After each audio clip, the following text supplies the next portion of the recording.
Hi, good morning, Michelle. Hi, Rifki. Thank you so much for joining me this morning and agreeing to be interviewed. Sure, no problem. It's my pleasure. Okay, this is Michelle Major. Why don't you introduce yourself? Sure. My name's Michelle Major. I'm the educational technologist of the elementary school at Yeshivat Noam. I work with all of our teachers from pre-K through 8th grade on integrating technology in their classroom, and I go in and teach short projects to different age groups in our school. Okay, great.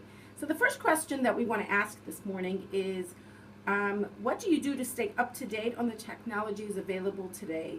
And what training or aid is available from the school to assist in this process? So we're very lucky at Yeshivat Noam that our school supports us tremendously in professional development and reaching out to outside resources. So I've been very lucky to go on numerous conferences that are national conferences so I can learn about new technologies, implementation of technologies, meet other people in my position throughout the country.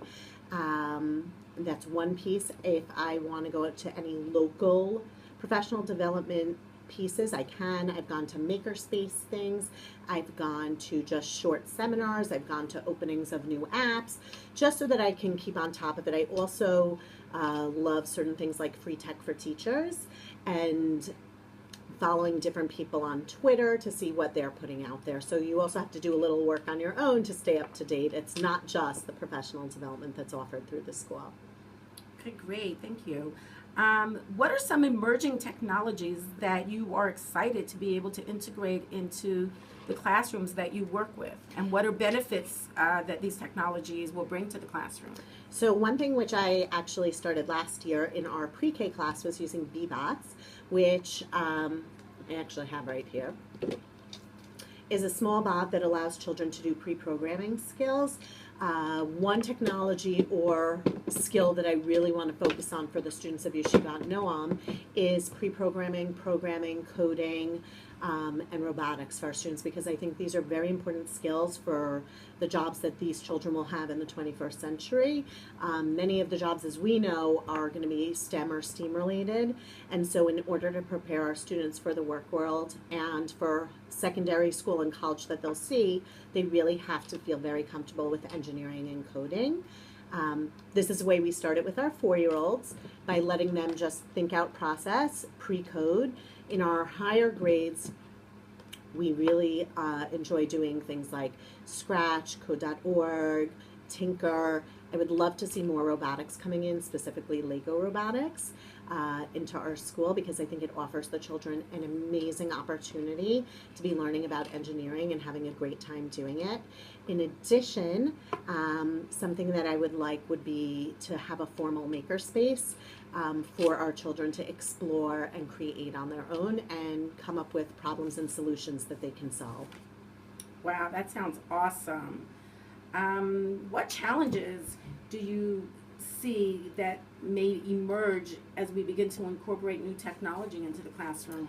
So there are a couple of challenges that I see. One of the biggest ones is a financial challenge, that for some of these pieces you have to pay for licensing or pay for the equipment. And yes, you don't have to pay every year for it, but you have to have that initial amount that you can pay for it. In addition, some of them you actually need to have formal spaces to house this. So the Lego robotics would be amazing if we had a space where we had an engineering room, which at this point we don't have in our school, or if we had a makerspace room. So we need to have a location for it. We also need the finances. If we could get over the finances, then I could push it in with every classroom and integrate it with the teachers on their own projects. But ideally, I would love to have a space where the students know they could come and just explore and create. Wonderful. Michelle, if you could choose any technology to bring into your classroom or the classrooms that you work with, what would it be and why? So as I said before, I really like the idea of Lego robotics and doing a kit like that, or Little Bits technology, or even doing what Tinker has just announced recently, is creating drones and having the students build drones and then program them to be going different places. I think that would be amazing to include. It would excite our students, and it really offers them so much in terms of engineering, problem solving, solutions, creating their own pieces, coding. So I would love to see some of those technologies in our classrooms. Sounds great. Okay, the next question I think is really meant for me, so I'm going to turn Okay. this around. Sure. You see me? Hi, I'm Rebecca Slepoy, aka Moa Rifki, and the question that I'm going to answer is from all the different technologies that I've learned about in this module, the one that I would want and in my classroom and am the most excited about hopefully getting in the future is a smart board. When I learned about smart boards, it just like opened up a whole new world to what you can do in your classroom with your students. As I mentioned in some of my papers, it can just bring you, you can use it to connect with Skype, to be in touch with other classrooms in other countries. You can use it even to do morning message and calendar and weather. And it's very interactive so that the children are involved with it.